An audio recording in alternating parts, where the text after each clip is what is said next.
everybody grows up within a culture that tries to teach them that the way our culture does things is the natural way, ordained by God. It's the only rational and sensible way. And all other cultures, all the damn foreigners, are all crazy, dirty, degenerate, and subhuman. And they also, every place you go, they also believe tourists are a curse invented by God to punish us for our sins. The reason tourists appear a curse invented by God is that tourists don't act the way people are supposed to act. If they come from Germany, they don't act like us. They act like Germans. If they come from Ireland, they act like Irish. If they come from Japan, they act like Japanese. They don't know the right way to act, which is the way we were taught to act. Now, I have pondered all my life, all my adult life, why do people spend so much time on the singular occupation of making life hard for other people? That is to say, why do people put so much energy into trying to put other people down, to find nasty things to say about them, ways to criticize them, ways to humiliate them, ways to make them feel like they're one step down? Well, according to most standard psychological theories, people do this because they feel insecure. People who feel insecure are trying to put other people down. That makes them feel a little less insecure because they put somebody even further down than they feel.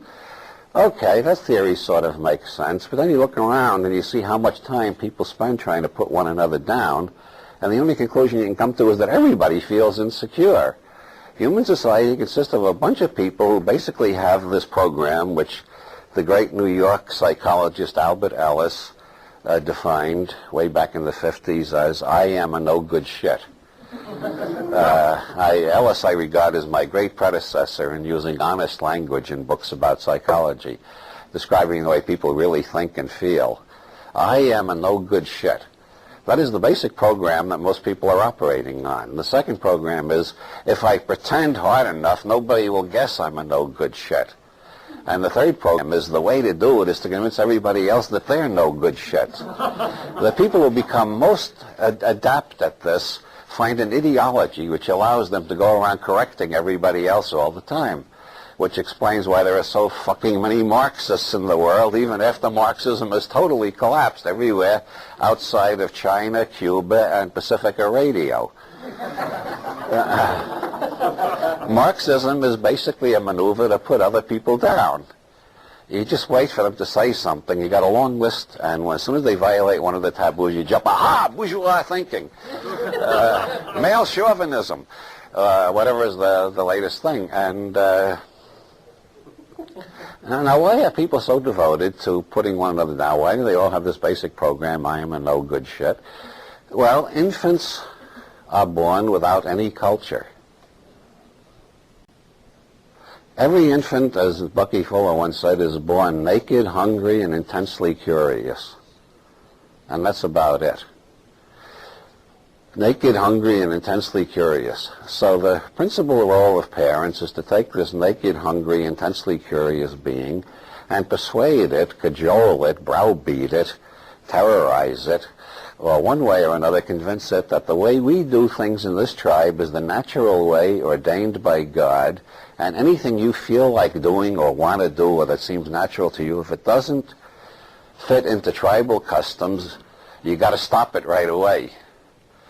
Now, most people have been so thoroughly conditioned by their culture that they really are horrified when they become parents, if they become parents. They really are horrified when they notice that their children do not have the tribal taboos firmly in place.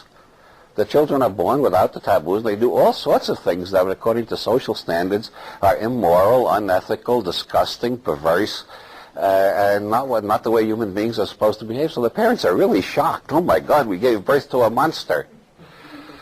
So then they put on more pressure. So the process of growing up from infancy to toddler to young child, getting ready for school, is a process of learning continually that you are a no good shit. And you got to learn to put on this mask and act like everybody else and repeat all the social customs, and then nobody will notice you're a no good shit. And this creates so much tension that people spend most of their adult lives still trying to recover from this by finding other no-good shits and denouncing them.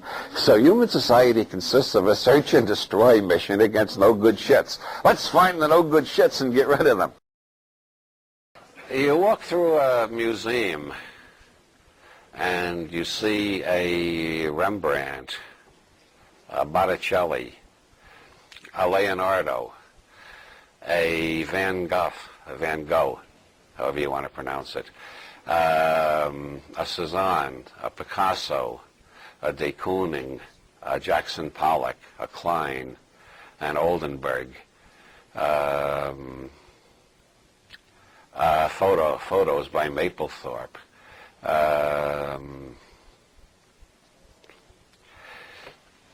They're all different. They all had the courage to portray their own reality tunnel. They didn't try to fit the norms of society.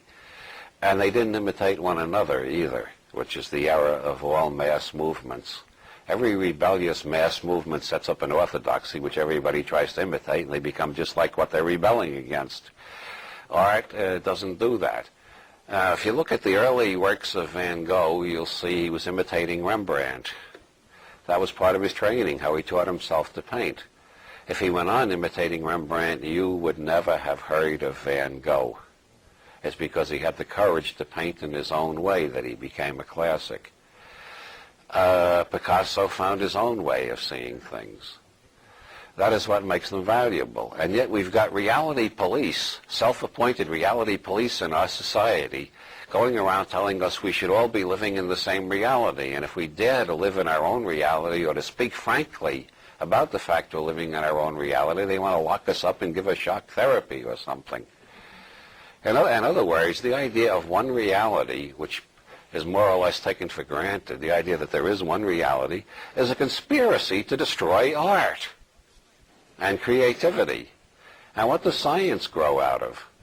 Science grows out of playfulness and artistic elegance and creativity. So it would destroy science too.